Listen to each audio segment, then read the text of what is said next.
some research yesterday, and I was going through women's self-help books. Okay? Torture.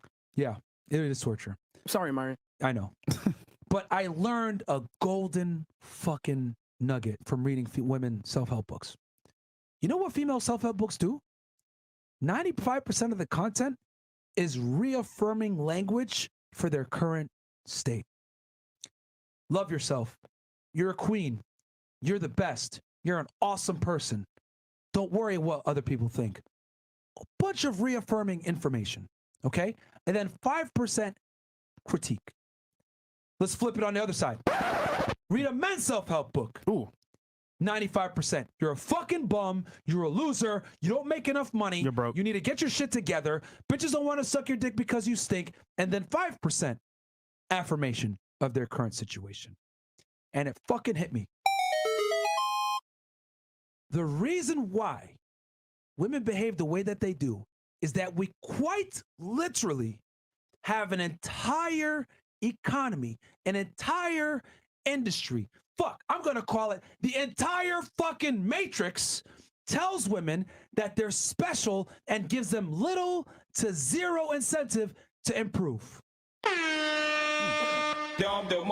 And there's no more telling situation than the difference between female self-help books and male self-help books. Male self-help books say you're a loser piece of shit. It's negative reinforcement for their inadequacies. Female self-help books, it's positive reinforcement for their inadequacies with little to no critique and little to no incentive to change to become a better man. That's why girls come on this fucking podcast and say stupid shit like, I'm not changing for a high value man. He better take it the way that I come, which is a great mindset for a man to have after he's actually accomplished something, but it's a terrible mindset for some random bimbo that hasn't accomplished anything. But guess what?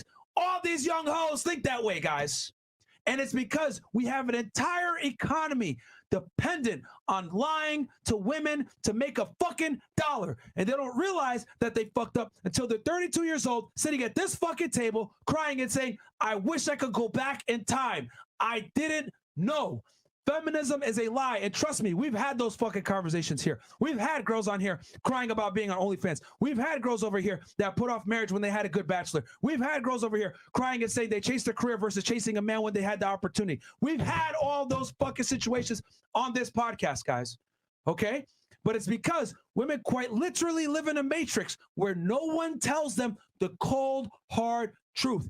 Bitch, you got to find that amount of time to find the guy of your dreams. You better find him while you're young and beautiful. You better find that man, serve that man, submit to that man, and have that man take care of you because he probably most likely won't leave you if you're a good girl. But we don't tell women this shit. We tell them to love their curves. We tell them they're special. We tell them they're the best. We tell them that men simply can't handle them.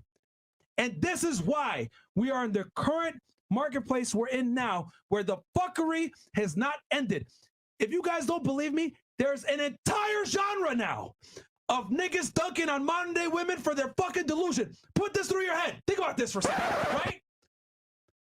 Fresh and Fit podcast, right? We're one of the first ones to show female delusion in 4 fucking K, right? Kevin Samuels was doing it through Zoom with a certain demographic of female. We were doing it real time with bitches at a table from different walks of life and educations. Why has it exploded? Think about that. Why has this exploded? And why is every other fucking podcast right now bringing girls on the show and asking the same goddamn questions we do? Why? Because people understand that no one, right? This is probably the first time in modern day history that people are actually putting modern day women's feet to the fire and challenging their skewed perception of reality and its fucking entertainment. The fact that people have been able to explode off of simply asking modern day women questions that follow logic and seeing their illogical fallacies has been crazy growth. If that doesn't prove that we live in a fucking matrix, that we live in a crazy ass world, I don't know what does. Female delusion is so fucking crazy that it's being televised and monetized at the highest level where everyone and their fucking mom is getting into this genre. That proves my point